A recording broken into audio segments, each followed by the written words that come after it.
Okay, so today we're going to be talking about Season 2 or Book 2 of Avatar: The Last Airbender. If you're new here, this is my first time watching through this series. I already reviewed Book 1 up there.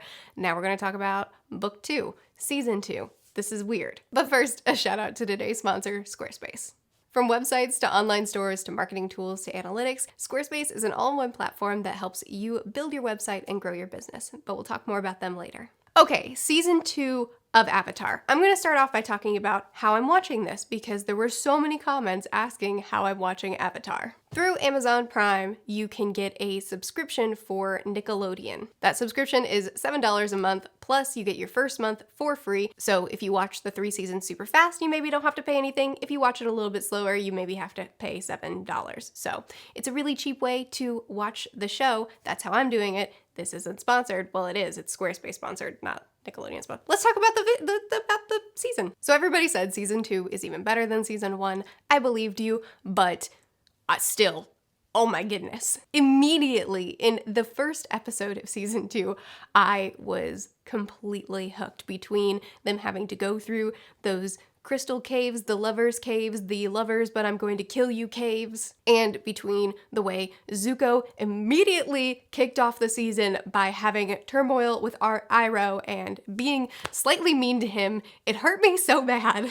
We're introduced to Toph really early on, which I've heard Toph's name. I knew that she was probably going to be a character that people liked. But I wasn't prepared for the most lovable brat I would ever meet in my life. Toph is so strong and wise and in control and patient and so bratty, and I love her so much. She has such a hard time accepting help from others. She has such a hard time becoming a part of the group, and yet her growth and how perfectly she fits into this group.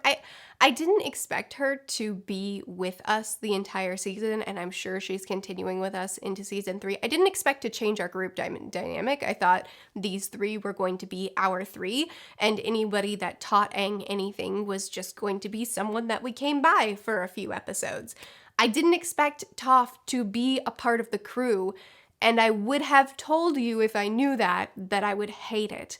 But I love it. She fits into their dynamic so well. Even before she fit into their dynamic well, even when Katara was irritated at her because she wasn't being a part of the group instantly, I still loved her and thought that she fit perfectly. She was the perfect type of friction for these kids. I really, really enjoyed visiting the different kingdoms, the different areas within this world. The world building in this series is fantastic. And every time we go somewhere new, I get so excited to see, how does this town function within this world? How are these people affected by the Fire Nation? It's just so well done. And even though we spent so much time in the end of the season in Ba Sing Se, I enjoyed it so much, and the different unique ways that each of these places functioned, and the fact that we spent most of our time in Earth Kingdoms. You would think it would get stale, but it just doesn't. And it's funny because in Season 1, being in Earth Kingdoms, those were my least favorite episodes. And in this one, that's all we're in, and I loved it so much. I want to talk about Sokka's arc because it wasn't a big focus of the season, but I still appreciated it because in Season 1, Sokka was my favorite of the 3 kids. And of those 3, Sokka still might be my favorite, though Aang is really creeping up on him. Katara is still not really on my radar. I kind of have a love-hate relationship with Katara. I either think she's solid or she really irritates me. Like, I hated how irritated she was with Toph at the beginning. Like, give the kid a break. She just left her family to go hang out with you, and she's used to fending for herself and being on her own. Just, like, give her time to adjust. Don't immediately be like, well, this is how we do things, so help us now. Anyway, back to Zuko. I want to talk a little bit about his arc because I really appreciated what little bit of an arc he did get in this season. There were 2 main things that stuck out to me about him. The first was his romantic arc. He obviously developed this relationship with the princess at the end of season 1. I wasn't very invested in that romance because I expected it to end. I knew it couldn't be anything because she was a princess. She was attached to this water tribe. There really wasn't anything that we could do about that because Zuko was going to keep traveling with the kids. He wasn't going to get left behind, and then it's only Aang and Katara. So I knew that the princess wasn't going to leave her tribe, and I knew that he wasn't going to leave his gang. So I never grew attached to it. So when season 1 ended, there was a reason I didn't talk about the ending of season 1 in my season 1 talk, and it was because I really just didn't care that much about it. But I loved the setup for Zuko that it provided for season 2, so I appreciate it a lot more now because Zuko's grief over her and Zuko's guilt over not being able to protect her, and then his fear of potentially losing anyone else, specifically anyone else that he cares for on that level, translated to now when he sees Suki again and their relationship starts to bud. Suki really cares for him and he cares for her too, but he's still grieving, so he can't just dive into the next one. But then also his overprotectiveness for her, that would be so irritating in her position. She handles it really well. And then him just kind of having to reckon with the fact that he now is responding poorly and he needs to back off, and he's just genuinely afraid of someone else getting hurt and him not being able to protect them either. But then eventually I loved by the end of the season when oh dagummit, what's her name? The acrobat fire girl. When she flirts with him and his reaction is, I'm kind of with Suki, because he thinks that this girl is one of her people. The fact that he is starting to move on, I really liked that little subtle arc that he got, the consequences for what happened to someone that he cared about in the first season. And then the other thing was his arc as a leader. I mentioned in my last video that I could see him becoming what he truly wants to be. Like, he wants to be a great leader so badly, and I can see that potential in him. And I feel like we began to see that in this season. He started leading in a less childish and pushy way, and in a more, we're a team, let's move forward together sort of way. And then when he got to go back to his dad's tribe and he got to fight with his dad, I thought that was really amazing because his dad is obviously extremely valuable to him.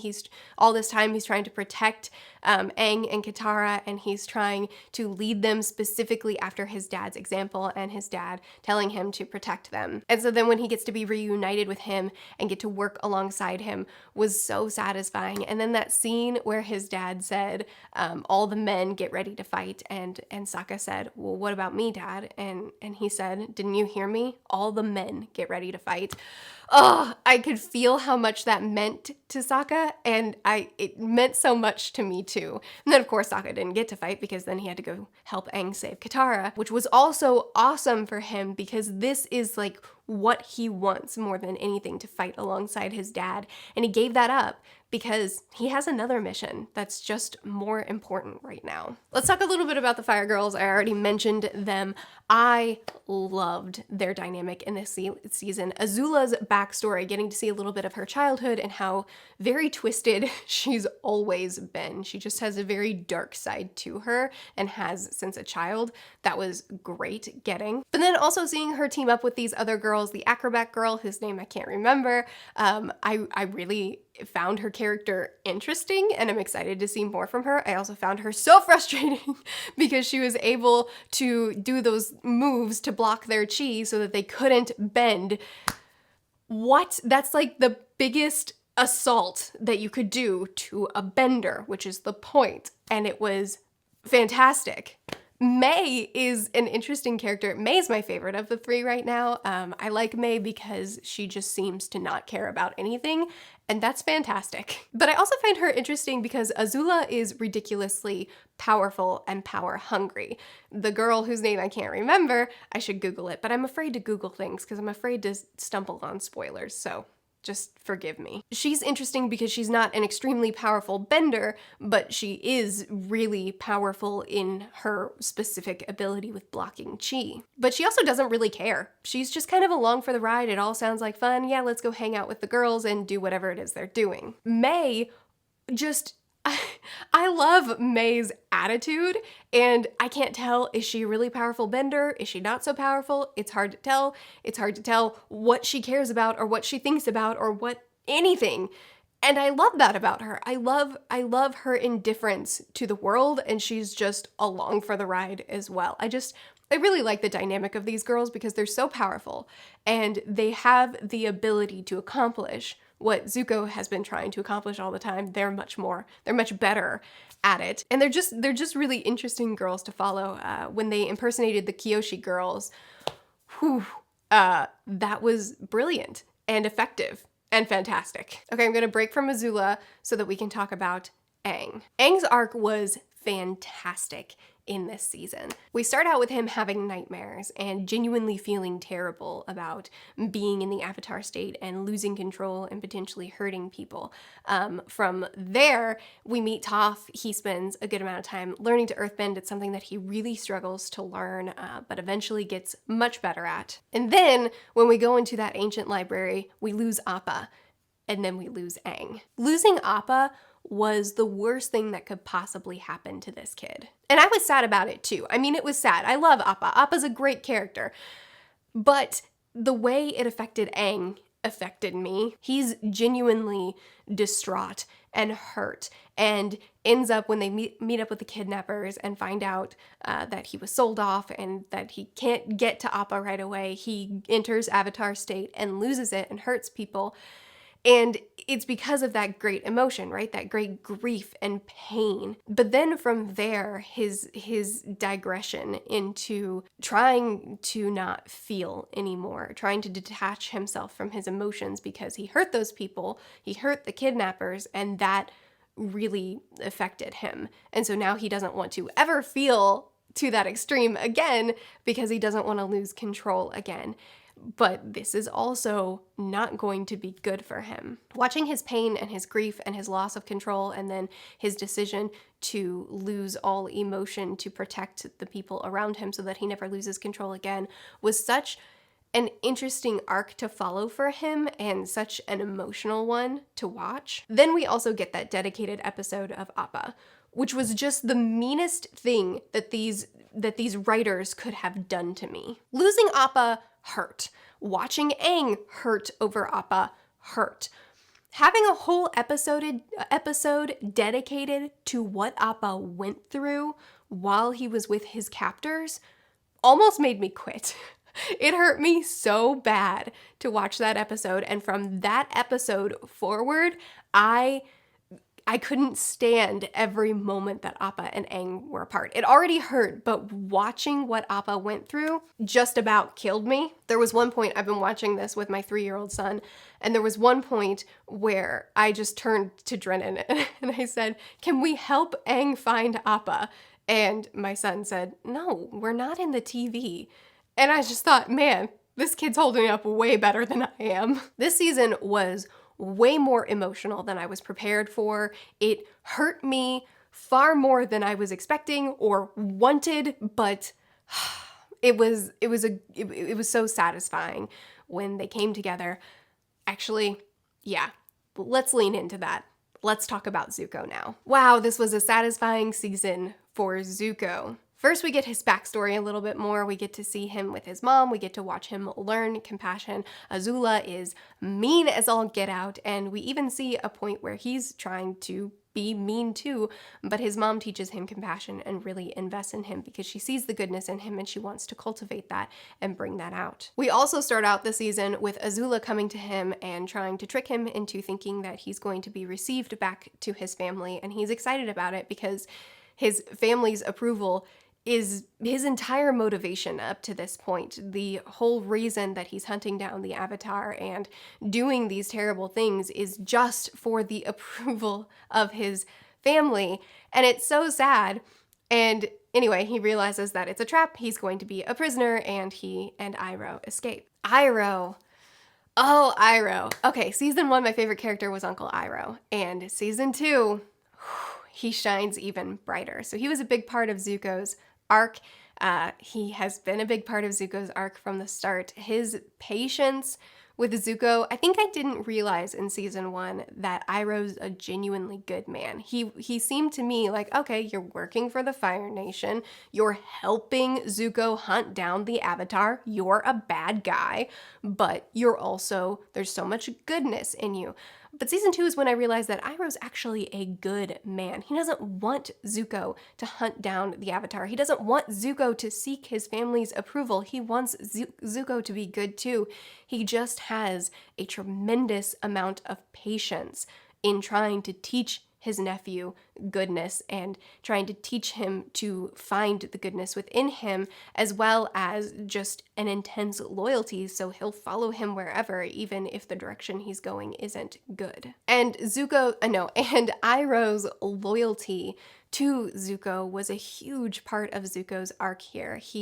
As Zuko continues to have a tremendous amount of inner turmoil as he's seeking out the Avatar and as he's doing everything he shouldn't be doing, Iroh's patience with him and his little lessons and their little moments really showcase the amount of turmoil that Zuko has. And I truly believe that without Zuko, I truly believe that without Iroh, Zuko would have gone full bad. He would have fully embraced all the pressure and gaslighting that his family is doing to him, and that would have been all he had to hang on to. But the turmoil that's happening within Zuko is largely to do with Iroh speaking into his other ear and calling out the goodness in him. So we see just an absolute huge amount of turmoil within Zuko in this season, which I loved. And then maybe the best scene in this entire season was when Zuko does find Appa and Iroh finds Zuko. Zuko is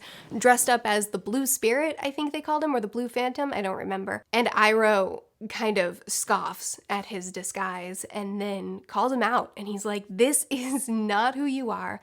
This is not what you're supposed to be doing. This is not going to find you happiness. Make a choice and make it right.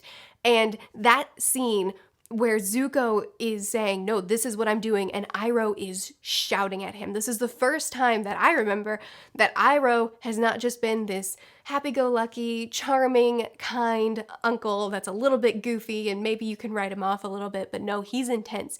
He's standing there shouting at Zuko, telling him, no, make a decision. This is not who you are. This is not what will bring you happiness. That scene got me. Iroh's already my favorite character, but this moment for Iroh was so powerful because it really showcased how truly patient and kind he's been with Zuko all this time, and trying to plant these little seeds and build on that and water those seeds and help him to see who he truly is. And in this moment, he's like, enough. This is not who you are. And it was just so good. Zuko sets Appa free, which is a huge moment for Zuko and huge moment for Aang and Appa. But that causes Zuko to have a huge amount of turmoil within himself to the point that it's like eating him alive, basically. The two sides of him are warring within each other. What's gonna win out? And then Zuko wakes up and the good side won and he's good now. And I'm gonna be honest with you, I was pretty disappointed in this. And maybe it's just because Zuko's arc has been built up for me so much, but when he woke up and he's good and he's happy and he smiles and he's kind and he's gentle and he's good to his uncle, and I'm just like, well, okay. I maybe could have been happy with this if his character arc hadn't been built up so much for me. But man, that just like, oh, I have a lot of turmoil and then there's turmoil inside of me and then I wake up good. Like, that was so disappointing to me. But it wasn't over. I thought that was the end of his arc. I thought Zuko good now. And I was like, okay, yeah, there's been a lot of turmoil, there's been a lot of buildup, but still, that was still so abrupt. But then Zuko is captured, Zuko is thrown into the pits, Zuko apologizes to Katara, they have a little bonding moment, which is great, but then Azula shows up. Azula shows up, continues her gaslighting, continues her manipulating, and Zuko turns back to Azula's side and fights against the Avatar and against Katara.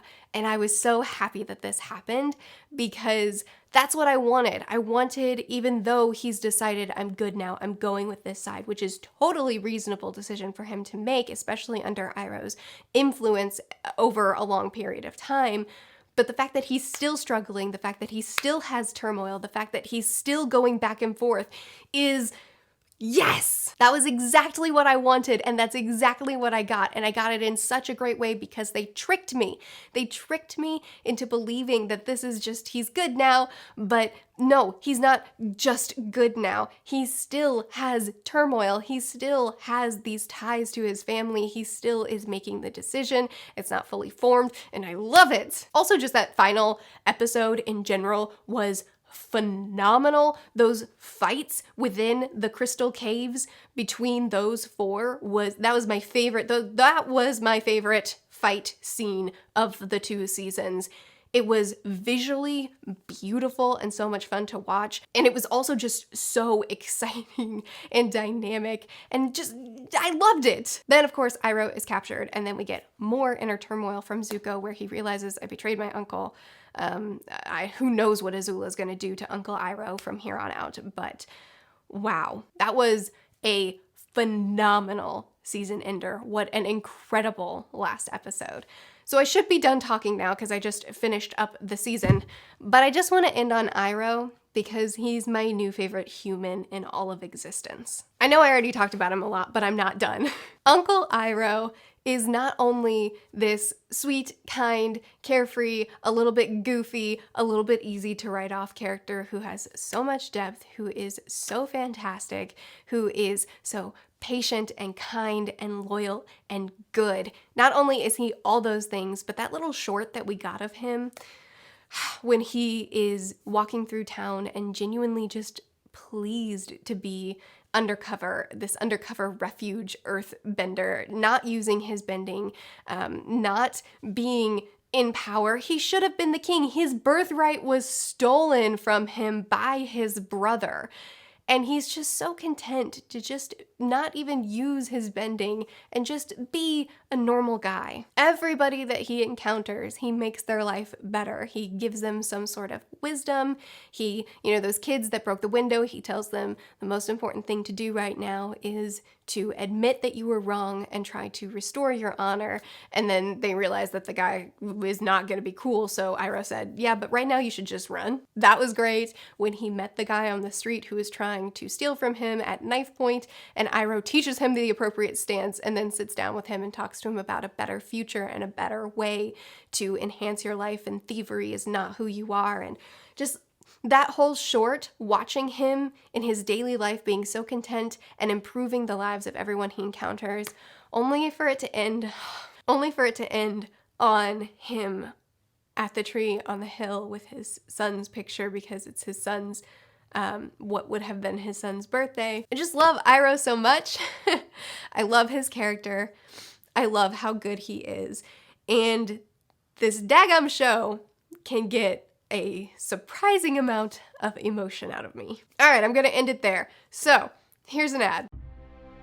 Water, earth, fire, air. Long ago, website building seemed impossible. Then, everything changed when Squarespace was formed. You can refine your email strategy with real-time campaign and website analytics from one source.